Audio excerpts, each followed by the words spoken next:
of the Metro Code, this type of annexation into the Metro District boundary must be initiated by petition, which must be reviewed and acted on by council following a public hearing. Public testimony at this hearing should only address the applicable approval criteria. The approval criteria are set forth in section 3.09.070 of the Metro Code and are more specifically identified in the staff report, which is part of the packet of materials before the council today. The decision of the council is final, although it can be challenged by filing a notice of intent to appeal with the Land Use Board of Appeals within 21 days of a final decision. If any person fails to raise an issue in person during the hearing or by letter, or fails to provide sufficient evidence to allow the council to respond to an issue, that issue may not be the basis for an appeal to LUBA. Failure of the applicant to raise constitutional or other issues relating to the proposed conditions of approval with sufficient specificity to give the council an opportunity to respond to the issues precludes an action for damages in circuit court under 197.796. As to the hearing procedures, first Metro staff will present a short report. The staff report will describe the proposal, identify the applicable criteria, and summarize the staff recommendation. The applicant may then make a presentation in support of their application. Following the applicant's presentation, other persons in support of the application will be given the opportunity to speak. Opponents of the application, if any, will then have the opportunity to speak, and the applicant may finally rebut any testimony from opponents. After that, public testimony will be closed. After the record is closed to all parties, council members may discuss the request and ask questions of staff. A council vote will not be held until after the second reading. This hearing is part of the official record. In testimony, please speak specifically about this application and how the criteria relate to the request. Please also submit a copy of any written testimony, which we will maintain as part of the record. And that concludes my comments. Thank you, Carrie. The case matter being reviewed is proposed ordinance number 25-1532 for the purpose of annexing to the Metro District approximately 10.1 acres north of Southeast 59th Avenue and west of Southwest 234th Avenue in Hillsborough. Do any council members have ex parte contacts to disclose? No. Do any council members have a conflict of interest to declare? No. All right, seeing none, I will now call on Senior Regional Planner Glenn Hamburg to introduce the ordinance. Glenn, Good morning. Yeah, thank you. Good morning, Deputy President and councilors. I'm Glenn Hamburg, Senior Regional Planner, and I use he, him pronouns. Thank you very much for jumping online for this item this morning.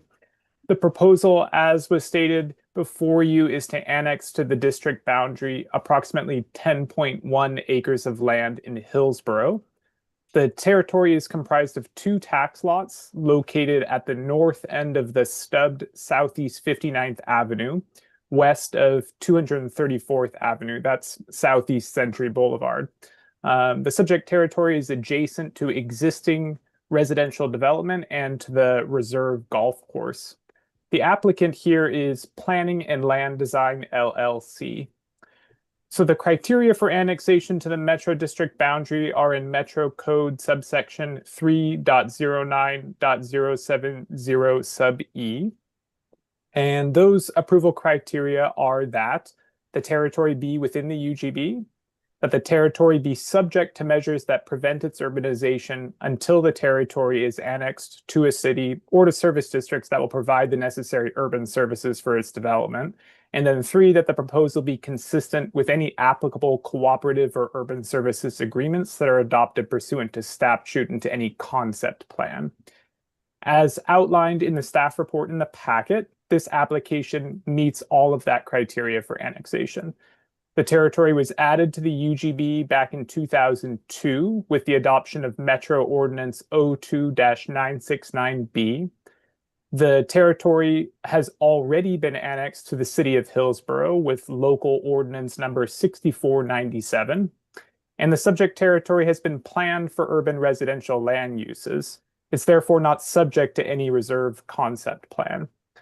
The Hillsborough Development Code states that the zoning of this property will allow for single detached dwellings, for duplexes, triplexes, quadplexes, townhouses, and cottage clusters, and that the zone have a minimum density of 8 dwelling units per acre.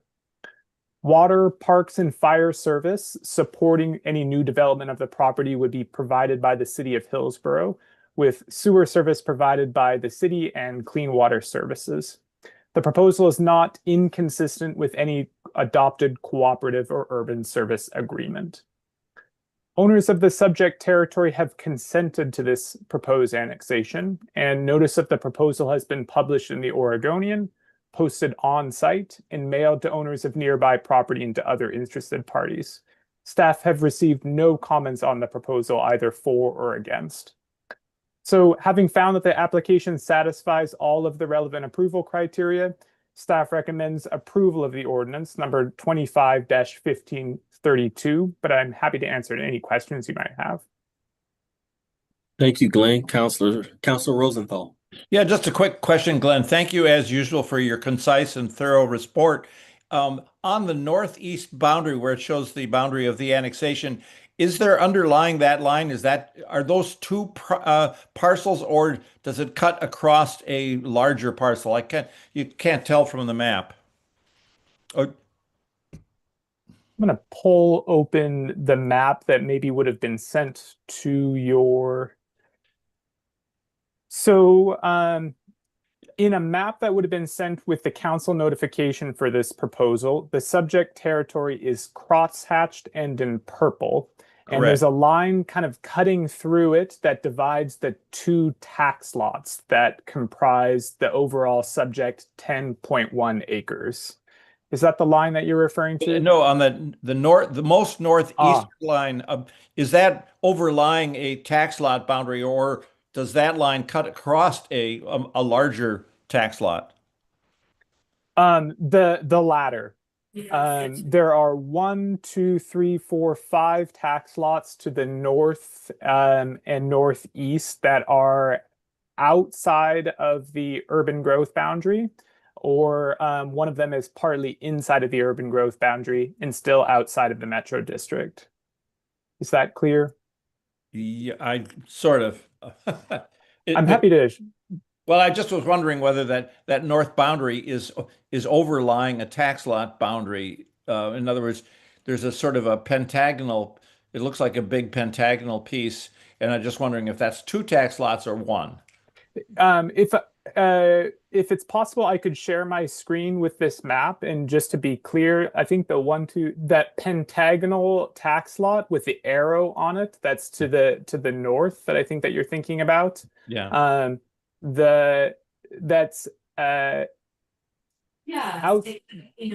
red dash line is the metro district boundary, a Right. portion of which of that tax lot is inside of the district, but some of which of that tax lot is outside of the district. All right. Well, it's not particularly critical. I just was curious. Okay. Yeah, it's kind of a jumble of boundaries in this area. Okay. Okay. Any other questions for Glenn, counselors? Okay. I guess now I will close the public hearing on this piece. I don't know. It doesn't say on this script. We are going to start the public hearing. I can read the public communication instructions if you'd like, Counselor. Yes, please. Thank you, Georgia.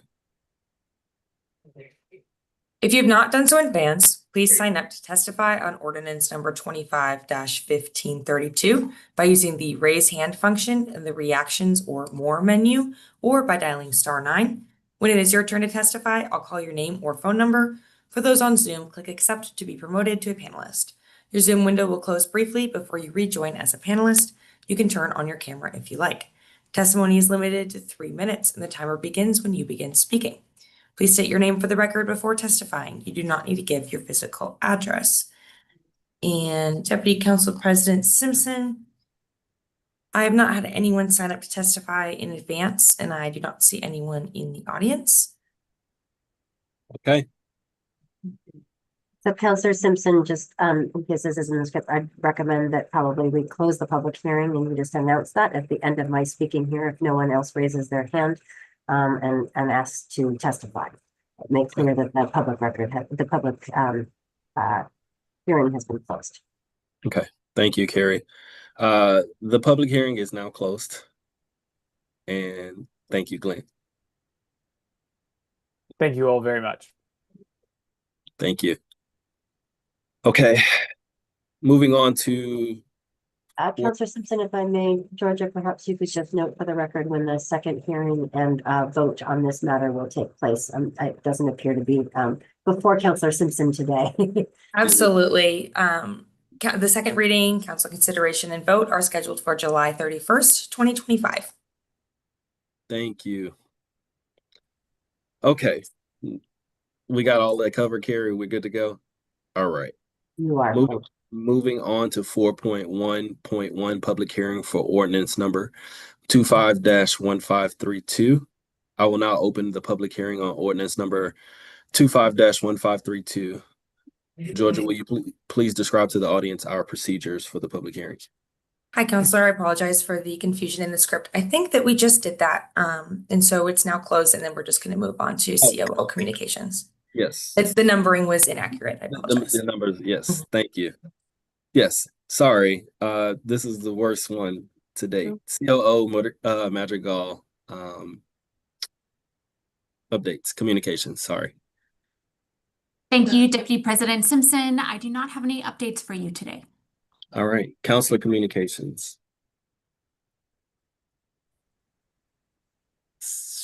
Counselor Lewis. Sure, thank you. I wanted to report back. JPAC met this morning. The conversation and passage of 3 resolutions. One was Interstate Bridge MTIP. One was RUFA, the traditional RUFA, 1A, 1B, and step 2. And then one was the step 1A.1, the new bond package, and all 3 passed. I'd be happy to discuss further since we will be taking action at Metro Council next week. But great JPAC meeting this morning. We missed Counselor Gonzalez, but we were delighted to have Counselor Wong in his stead as the alternate. So good meeting. Thank you, Counselor, for stepping in and using the alternate role. Counselors, any questions for Counselor Lewis? I'll add, we had a lot of public testimony from folks in the community. I do want to thank folks for coming out and getting up early at 7:30 to come and tell us, speak to this project.